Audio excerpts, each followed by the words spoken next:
Shalom, selamat malam saudara-saudari terkasih. Bersama saya Silviana. Renungan pada malam ini dari Pendeta Dr. Erastus Sabdono yang berjudul Mencapai Puncak. Kasihilah Tuhan Allahmu dengan segenap hati, segenap jiwa, segenap akal budi, dan dengan segenap kekuatanmu. Jika kita kalimatkan dengan kalimat lain yang maksudnya tidak berubah, capailah tingkat setinggi-tingginya, berjuanglah untuk sampai puncak. Bagi bangsa Israel, mereka harus maksimal mencintai Allah dengan instrumen, dengan alat, yaitu hukum, berdasarkan hukum. Tetapi kita mengasihi Tuhan Allah dengan standar pikiran dan perasaan Allah. Allah harus bisa merasa bahwa hati kita dipersembahkan kepadanya. Tidak terdiskon, tidak terpotong oleh apapun dan siapapun. Untuk itu, secara hukum moral, kita harus benar dulu. Kita harus bergumul untuk itu, dan Roh Kudus pasti menolong. Bagi orang-orang di luar umat pilihan, mereka juga bisa mencapainya, walaupun tidak sempurna. Kalau bagi bangsa Israel, ada gagalnya juga. Namun, ada darah domba yang ditumpahkan untuk solusi kegagalan itu. Yohanes Pembaptis datang untuk mempersiapkan bangsa Israel agar siap menerima taburan kebenaran supaya bisa dibawa kepada standar hidup umat perjanjian baru. Supaya bisa mengasihi Tuhan dengan segenap hati, jiwa, akal budi, dan kekuatan secara batiniah.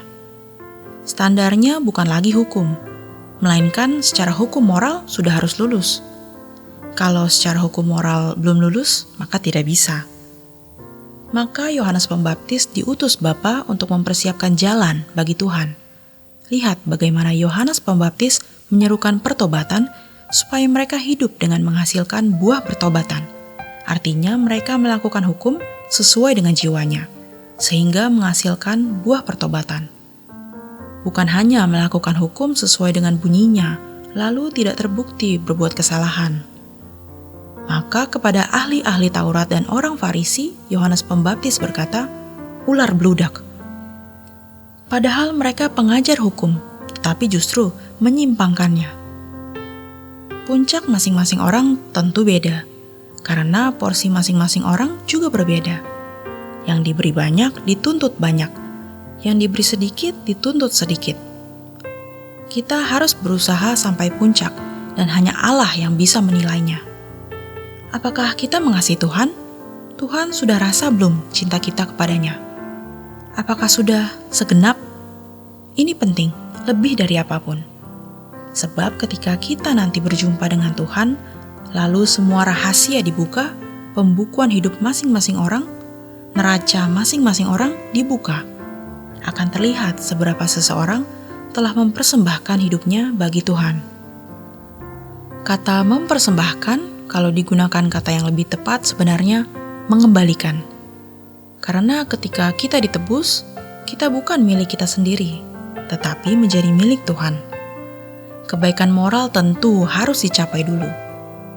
Jadi kalau ada orang Kristen yang masih tidak jujur dalam keuangan, tidak setia kepada pasangan hidupnya, memiliki kebengisan terhadap orang lain, tega mengupayakan penderitaan orang, ibarat orang mau ikut perlombaan, sudah tidak bisa ikut.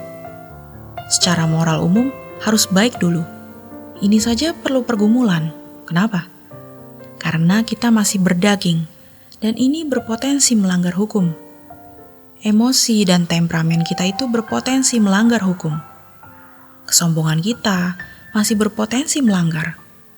Supaya punya harga diri, martabat, orang bisa bohong. Supaya punya prestis, dia bisa mencuri. Menjadi benar secara moral umum saja tidak mudah, tetapi nanti akan berproses simultan. Sementara kita berjuang untuk mencapai puncak, kedagingan kita mulai semakin diluruhkan atau digugurkan. Jadi, mari kita memiliki tekad untuk mencapai puncak setinggi-tingginya. Artinya, kita mau menjadi suci sesuci-sucinya.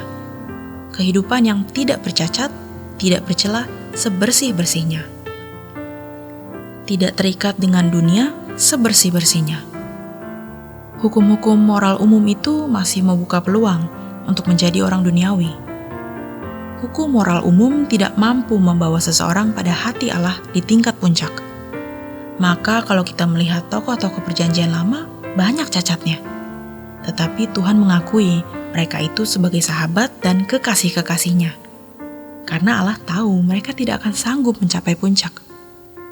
Jadi kalau kita melihat Abraham punya istri lagi, bahkan gundik-gundik, jangan kita berkata, "Wah, bapak orang percaya saja punya gundik. Apa salahnya saya juga punya gundik?" Kita menjadikan Abraham bapak orang percaya itu di satu aspek, imannya. Daud adalah seorang yang memiliki hati yang berkenan di hadapan Tuhan. Tetapi mengapa Daud yang disebut a man after God's own heart, seorang yang ada di hati Tuhan sendiri, memiliki begitu banyak istri? Coba lihat, perilakunya tidak semua sempurna, tetapi dia disebut seorang yang ada di hati Tuhan, a man after God's own heart. Hal yang kita pelajari dari Daud itu kasihnya kepada Allah. Nanti dari Sadrak, Mesak, Abednego, Daniel, kita belajar integritas dan kesetiaannya. Tetapi puncak dari kebenaran atau pusat dari kebenaran, epicentrum kita, itu Tuhan Yesus. Itu standarnya. Demikian renungan pada malam hari ini. Selamat beristirahat, Tuhan Yesus memberkati.